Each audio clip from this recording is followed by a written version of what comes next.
Merci à tout le monde pour être là.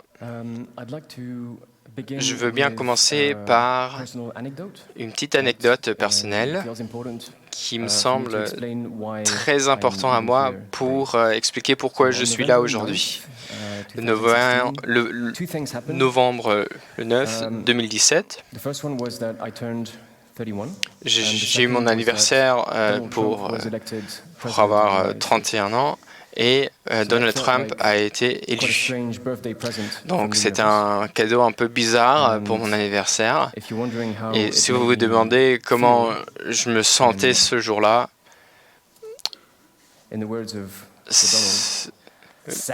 on peut prendre les mots de Donald lui-même, c'était so sad. C'est si triste. J'étais énervé, j'étais fâché et un peu perdu. Comment cette personne qui ne croit pas au changement écologique, le chauffement de la Terre, puisse gagner les élections. Et donc, je me suis mis à m'occuper un peu plus des situations politiques. Et donc, j'ai réfléchi, j'ai considéré qu'est-ce que moi je peux faire pour avoir des influences un peu moins mal. Et donc, je suis reparti en arrière. J'ai repris mes habitudes de lire les choses que j'ai reçues par la poste pour rester actuel sur les changements écolos. Et ça m'a rappelé comment nous tous font part de cette infrastructure, de la grande machine de notre monde qui est responsable pour la production, qui enrichit une petite minorité. Et j'ai aussi été rappelé la situation climatique accélérée et comment c'est affecté par nos systèmes économiques et que les systèmes économiques sont plutôt focusés sur le profit, sur gagner de la taille, grandir. Et donc, on est déjà dans la 6e extinction massive dans la nature, grâce à la pollution de plastique, grâce aux politiques autoritaires et les différentes situations qui sont souvent connues comme situations de polycrisis. Et j'ai aussi été rappelé qu'il y a des mots par des activistes indigènes qu'on vit déjà dans la situation qui peut déjà être considérée un dystopia, que leurs ancêtres des locaux pourraient déjà le considérer comme ça.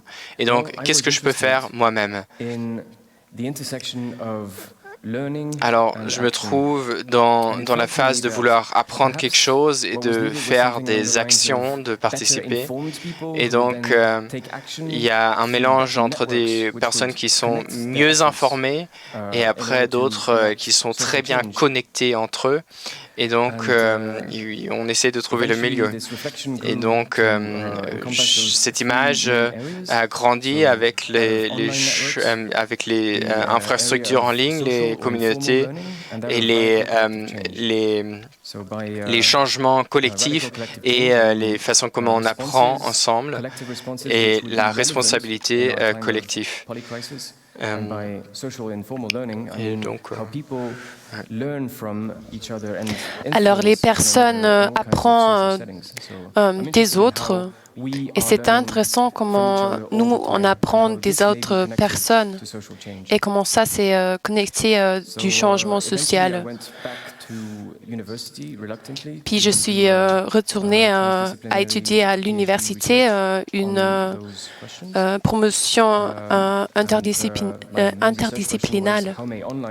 Et ma question, c'était comment les réseaux en ligne pourraient supporter le changement radical collectif de l'apprentissage social. Ce que j'ai appris et ce que vous pouvez aussi lire dans ma thèse. Vous pouvez le lire. Ce que je vais partager aujourd'hui, c'est ce que moi j'ai vraiment appris dans ces 5 ans. Alors, un peu sur ma approche. Mon intérêt, c'est de questionner le changement social.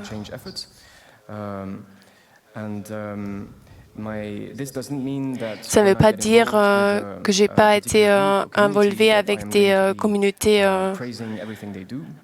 que je ne vais pas dire ce que moi je trouve que c'est génial de ces collectifs, mais je vois ce que ça arrive et réfléchir ce qu'a changé et offre à les personnes que j'ai analysées. Et les résultats sont un peu plus d'un point de vue critique. Et l'approche s'appelle la recherche d'action. C'est une approche flexible, mais aussi d'une fin qui est ouvre. Ce que moi je vais partager avec vous, c'est pas seulement ce que moi j'ai appris, mais ce que nous on a appris dans ce procès de recherche. Il y a beaucoup de niveaux de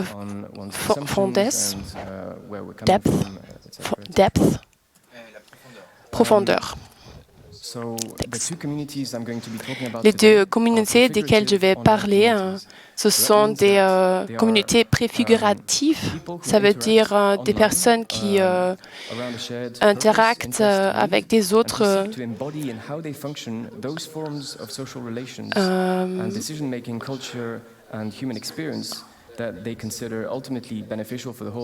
et ils interactent pour l'intérêt ou ce que eux ils ont besoin et qui veulent s'aider.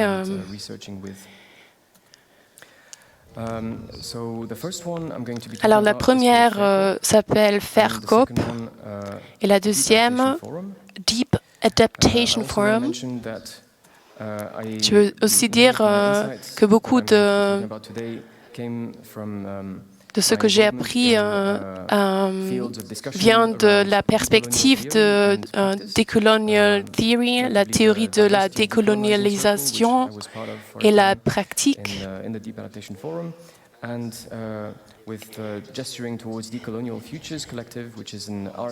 Et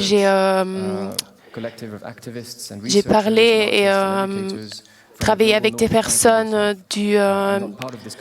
d'une collective qui s'appelle la gesture pour la future décolonialisée. Alors, de quoi je vais parler aujourd'hui, c'est une théorie que je suis en train d'exprimer.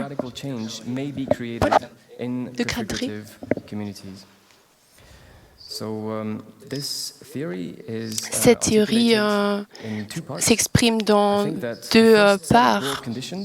Première, c'est la présence d'un système écologique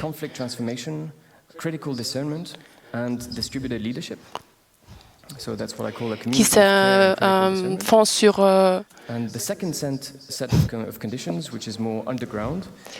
et l'autre c'est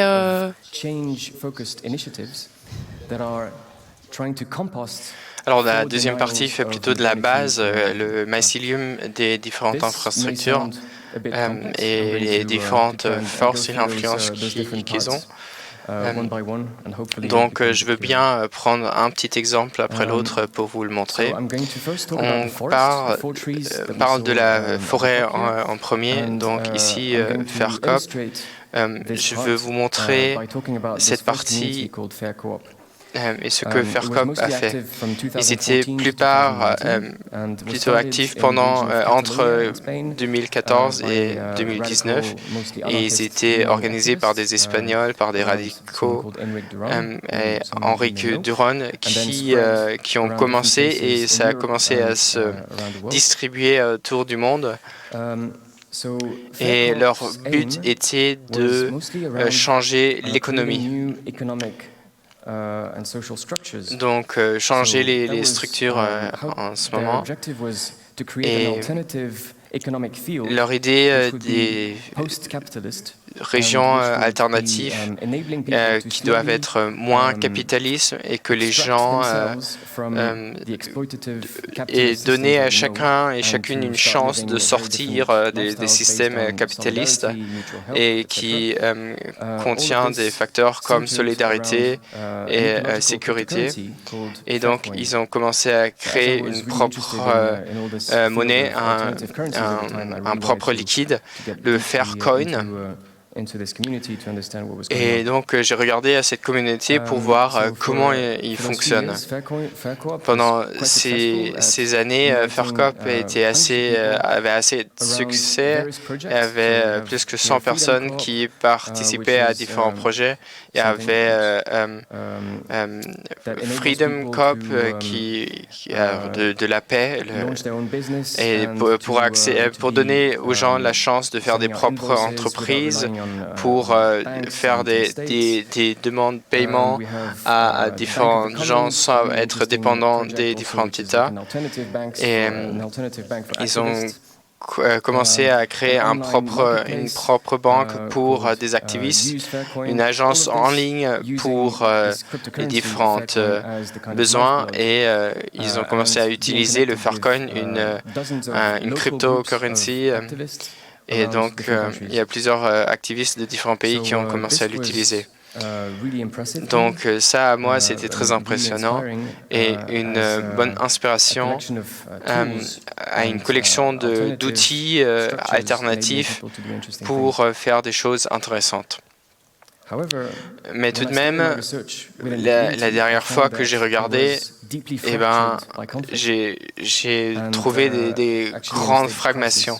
Il y avait des choses qui étaient très séparées. Donc, j'ai demandé à la communauté à réfléchir la situation et apprendre qu'est-ce qui s'est passé et qu'est-ce qu'on peut apprendre pour faire mieux la prochaine fois. Et donc, ça nous donne l'option à passer par un des 4 arbres à la fois. Le premier, c'est la demande de la confiance et de l'association et de la participation. Et donc,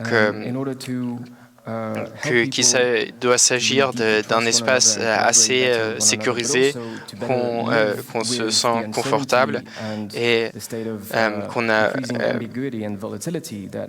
qu'on peut quand même travailler avec des situations incertaines et travailler ensemble. Et pour éviter d'autorisme.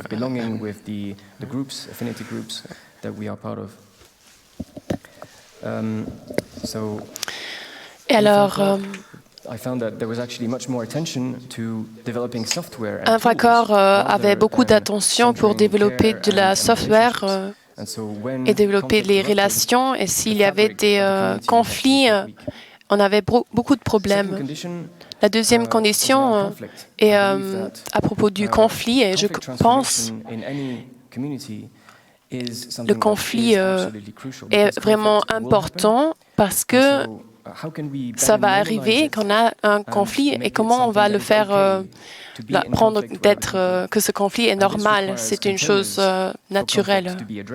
Il faut l'adresser et transformer un peu. Et il faut avoir une situation que les personnes se sentent d'être juste d'adresser ce conflit. Et d'enforcer cette communauté à propos de ce conflit. Mais il n'y avait pas beaucoup de management, de gestion de conflits. Et c'était très difficile de travailler avec. What is discernment? Discernement. Et il faut vraiment réfléchir pourquoi est-ce qu'on fait ce qu'on fait. Il faut savoir ce que c'est le but, ce que c'est la mission et si on est dans le pas juste.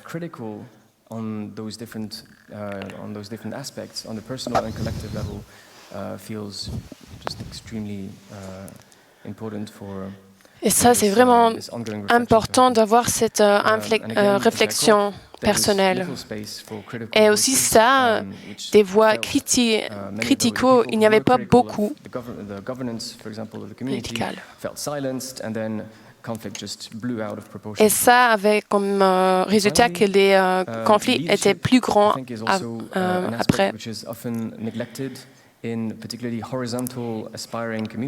le leadership, la gestion, c'était pas bien vu non plus.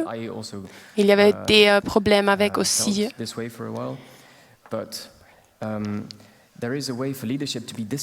Mais il y a aussi une façon de distribuer cette gestion, d'avoir seulement une gestion d'hierarchie, mais aussi de donner de la responsabilité aux personnes pour les donner de la force et de une mission à eux-mêmes. Et il y a ces personnes qui ont beaucoup de données pour la communauté. Il faut les intégrer aussi. Et dans cette communauté, il y avait seulement quelques-uns de personnes qui avaient cette autorité de gestion.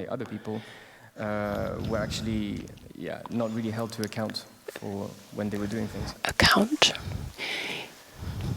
So in summary for Fair Co-op, I have been really impressed with all the energy and enthusiasm and skill and all the. Alors à la fin, j'étais très impressionnant avec tout le pouvoir et les options. Il y avait des individus qui pouvaient contribuer avec leurs expériences, mais le pouvoir n'était pas assez distribué dans la communauté et plutôt focusé et centralisé par quelques-uns, mais qui à la fin ne pouvaient pas trop travailler avec leurs responsabilités. Et donc il est important de ne pas trop travailler avec la centralisation. Et donc, le deuxième exemple, le Deep Adaptation Forum, l'association des adaptations profondes qui existe depuis 2019. Alors, leur but, c'est leur but, c'est de détruire la généralisation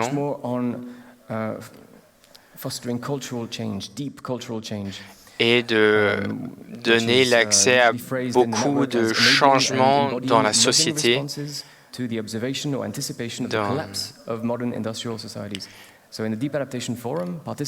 et donc les participants considèrent l'économie industrielle va potentiellement se casser. Donc, ils ont déjà considéré comment continuer sans l'industrie et sur le niveau de la crise qu'on a en ce moment, du désastre, et comment pouvoir travailler avec ces situations-là. Et donc, ce forum est plutôt plusieurs petits groupes qui travaillent en différentes langues, qui sont connectés plus ou moins, mais assez indépendants. Donc, il y a un groupe en Hongrie, un groupe en France, et ils sont seulement unifiés avec des petits procès assez similaires qu'ils utilisent pour commencer leur petite action. Et donc, ce qui manquait dans cette association, c'est Il y a ces deux arbres qui nous ont manqué. Mais maintenant, allons-y parler de la base et le mycélium des changements et quel est comment ça? Donc, je ne sais pas combien de personnes se connaissent la définition identity collectivity, donc s'associer à une certaine identité et donc il y a certains côtés négatifs de ces cultures et donc il y a les gens qui aiment bien utiliser les laptops et donc la personne qui utilise l'ordinateur aime bien donner quelques petits sous à un petit enfant, quelques petits sous en Afrique qui travaillent dans la mine. Et donc ça c'est le format moderne de la colonialisation. Pardon. Et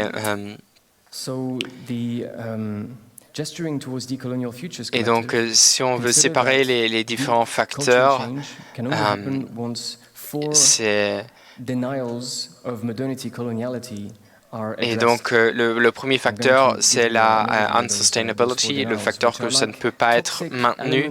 Puis il y a trop de facteurs toxiques, des facteurs qui dépêchent, qui empêchent le changement social. Et donc, c'est qu'on ne croit pas aux limites de les limites de notre planète. Et donc, dans notre situation en ce moment, on cannibalise notre propre planète et c'est quelque chose qui ne peut pas fonctionner éternellement.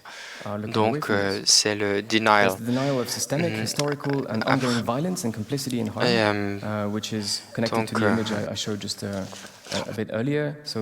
L'autre, c'est l'injustice systémique qu'on ne veut pas non plus voir.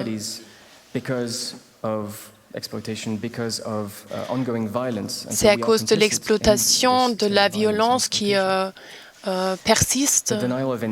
Autrement, c'est aussi le déni de l'entanglement. On est tous connectés dans cette planète et on ne peut pas séparer un individu de l'autre et l'humanité de la nature et une race de l'autre. On est tous ensemble dans cette planète. On est tous un corps complet. Et finalement, on a le déni de la magnitude des problèmes qu'on a. On regarde pour des solutions qui sont très, très vite implémentées. Mais on ne regarde pas ce que c'est au fond. Ce qu'il faut vraiment faire, c'est beaucoup plus compliqué. Alors, qu'est-ce que fait le Deep Forum? Alors, ce forum se concentre sur la unsustainability, pas de durabilité, mais aussi la magnitude des problèmes. Ces deux dénis sont part du discours dans ce réseau. Le déni de l'entanglement, c'est moins considéré. Ils ont des procès où ils parlent des idées et les émotions, comment ils sont connectés, comment ils connectent une personne à l'autre, et les forces de la vie et la planète, mais c'est encore très abstrait. Et aussi avec l'injustice systémique, ça est devenu plus important dans le discours, mais pour beaucoup d'années, ça n'a pas été adressé beaucoup, mais seulement par une groupe. Ce cercle qui se concerne de la décolonialisation.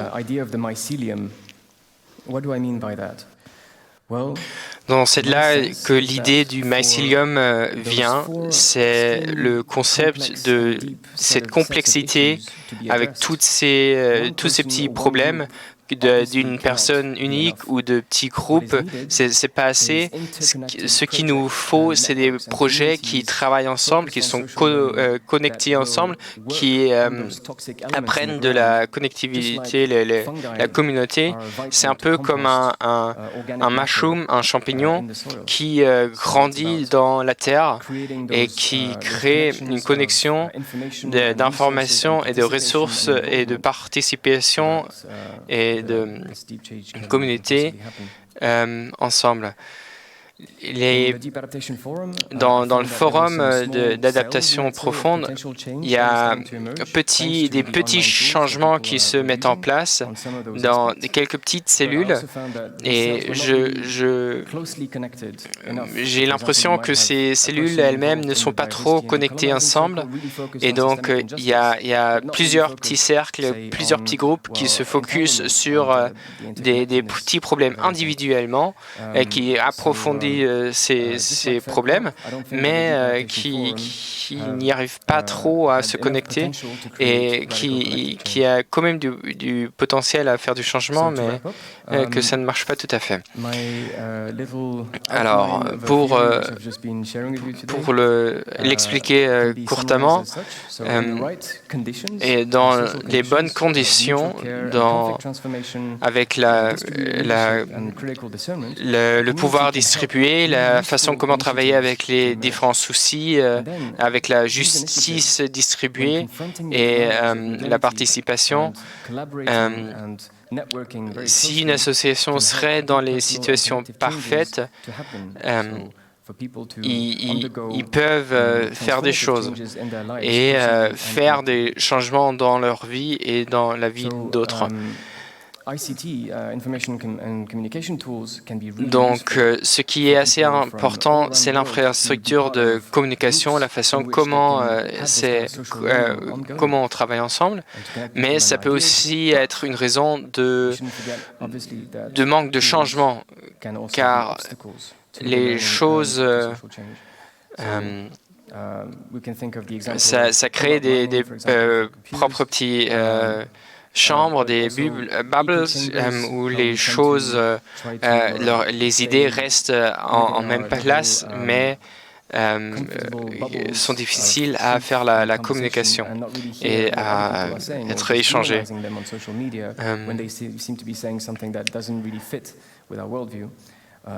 Et donc, le comportement interne doit aussi être adaptable à la nouvelle société, à la politique et à l'économie des différentes structures. Et dans les changements de nos comportements doivent être partagés et effectivement, ça ne suffit pas d'être content dans son petit groupe personnel avec ses potes et qu'on laisse la politique comme elle est en ce moment. Il est nécessaire qu'on change plus que ça. Donc, ce qui est nécessaire, il faut réfléchir comment on peut bouger ensemble et comment on peut faire le travail sans avoir trop d'arrogance et laisser tout le monde participer. Donc, allons-y. Il est important qu'on se connecte. Je veux bien me connecter avec d'autres personnes, avec d'autres collectifs, qu'on se rassemble, qu'on travaille ensemble. Et donc, si vous êtes intéressé à faire la collaboration avec nous, contactez-nous. Voici mon adresse email et mon site Internet et où vous pouvez trouver beaucoup plus de documentation sur tout ce travail et mon but c'est aussi de le faire plus accessible à des non-académiciens et donc chacun devrait avoir la chance de pouvoir faire des petits changements de contribution. Merci beaucoup.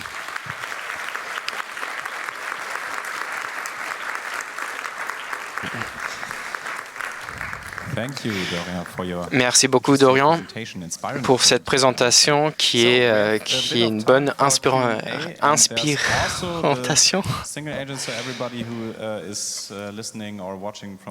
Donc, tout le monde qui est en train de regarder en ligne, vous pouvez faire un petit hashtag 37 Zouzé, excusez-moi, pour poser des petites questions. Et on commence par la première. Salut. Un petit feedback, c'est une bonne présentation. Ma question, c'est s'il y a des stratégies pour réduire les travails et comment régler qu'il n'y a pas des individus qui gagnent trop de contrôle sur la culture, dans la culture anarchistique. Je pense que je ne suis pas trop qualifié de trop dire, mais effectivement, il y a un vétéran d'anarchistes, Starhawk, qui peut vous un peu raconter quelque chose.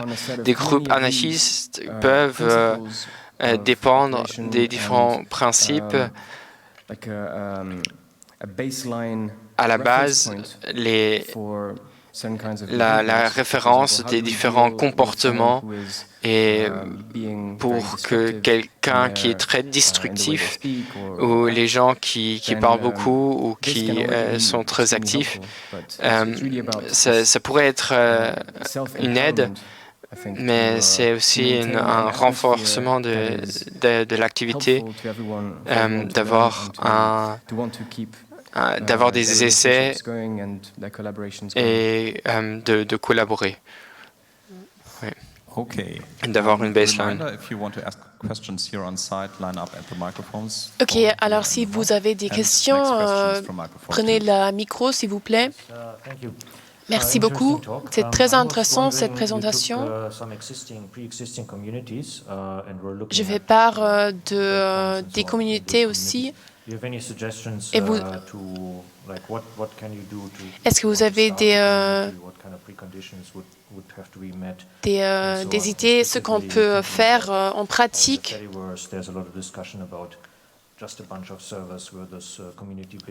On a beaucoup de discussions sur des serveurs qu'on utilise pour les communautés nous-mêmes. Merci beaucoup pour cette question.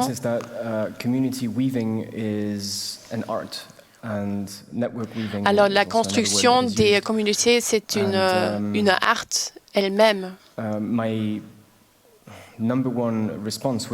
moi, la première réponse, c'est de nurturer, de supporter ce que les communautés ont beaucoup d'énergie positive, que les personnes veulent se connecter vraiment.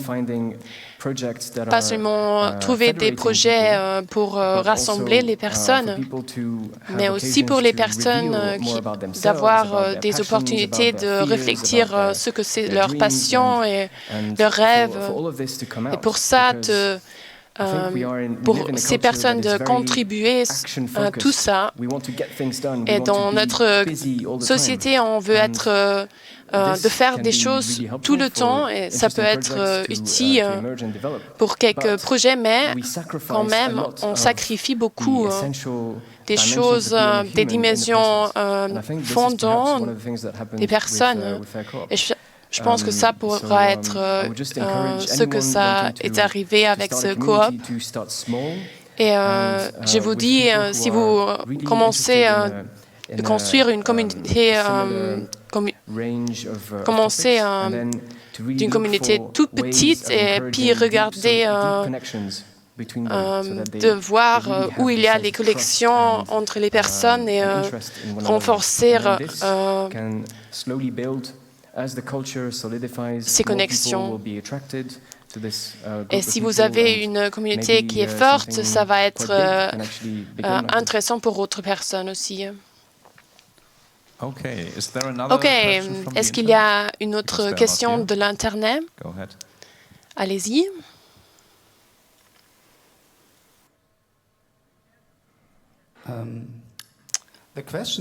La question, c'est est-ce que c'est impossible d'établir un sens de faire partir aux personnes qui sont vraiment différentes aux autres? Comment est-ce qu'on essaie de construire ça? Et comment est-ce qu'on construit une continuité?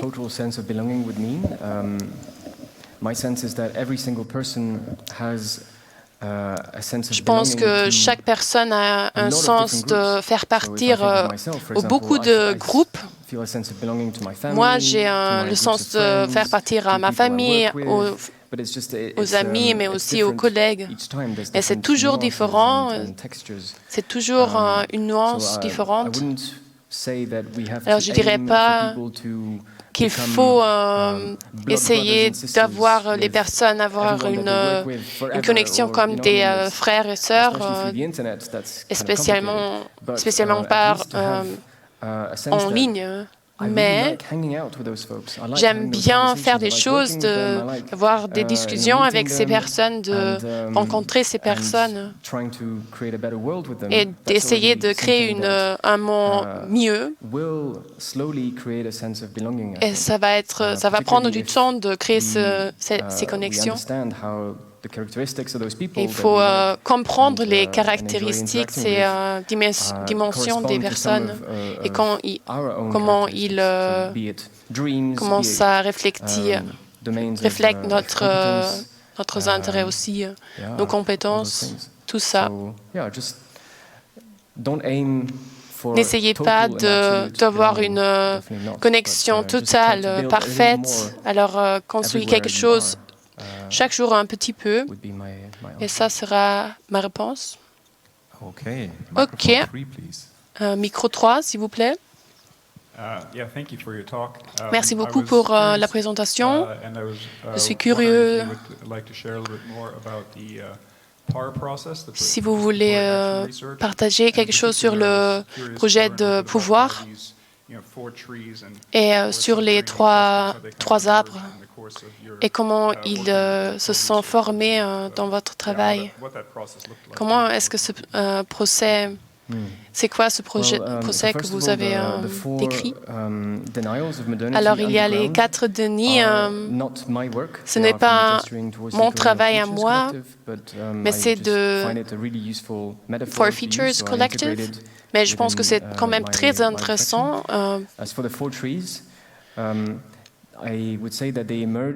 Pour les 4 arbres, je dirais que ça s'est développé du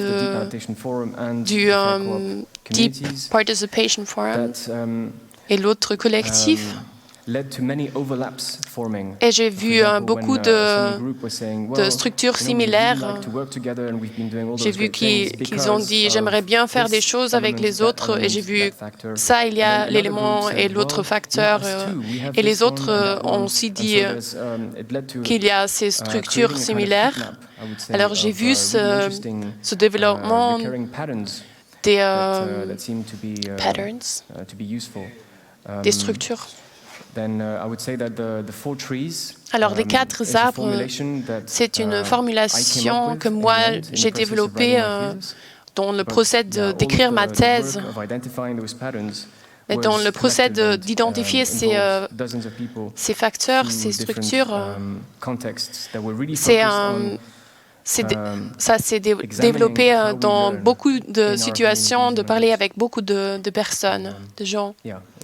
Et oui, c'est ça, ce procès de participation où s'est cristallisée cette structure, ces 4 arbres. Alors, une autre question, micro 1, s'il vous plaît. Alors, merci beaucoup pour cette présentation. C'était très cool, bien présenté. Ma question, c'est si Vous avez parlé de... C'était la recommandation. Comment connecter les personnes, comment socialiser. Comment est-ce qu'on arrive à plus fondateur des détails? Vous avez parlé des concepts de sociologie, de collaboration, ces interactions sociales. Merci beaucoup. Je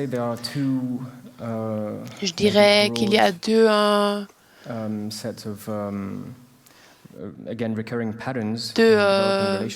structures dans l'interaction des personnes. Alors, il y a les structures et les procès des personnes. Il y a ça dans le Deep Adaptation Forum, dans cette collectif, ce collectif. Et les personnes s'engagent du plus s'ils voient que c'est bien fait, qu'il y a du bien procès de trouver des décisions. Et il y a cette réassurance si leur voix est entendue. Il y a des différents types de construire des groupes, d'autres procès, des procès différents. Tout le monde a le même rêve, la même mission, et ce procès dans le début des groupes, ça peut aider beaucoup. Mais il y a aussi des pratiques, beaucoup de différentes pratiques, mais c'est difficile de le définir. C'est la base, comment les personnes interagissent avec les autres. Même si tu prends du temps de rencontrer des personnes en ligne, il faut prendre du temps de faire des blagues, boire un café, voir un peu plus fondamental ce que la personne, ce que c'est la personne, l'humain derrière la personne.